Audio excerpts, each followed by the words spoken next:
10 years of customer-driven development. That's how Aon built up since the beginning.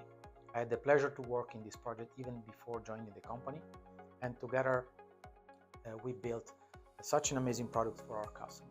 We focus always on how the company are going to use our product, how the developers are going to use their software on our products.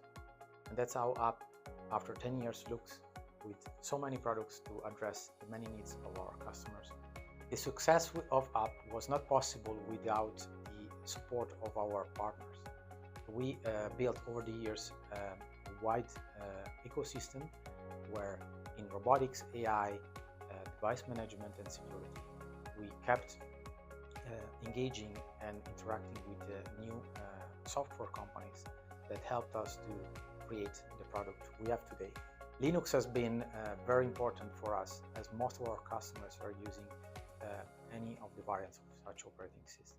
We support Ubuntu, we support Yocto project-based systems, but also we support our customers with our latest effort in upstreaming.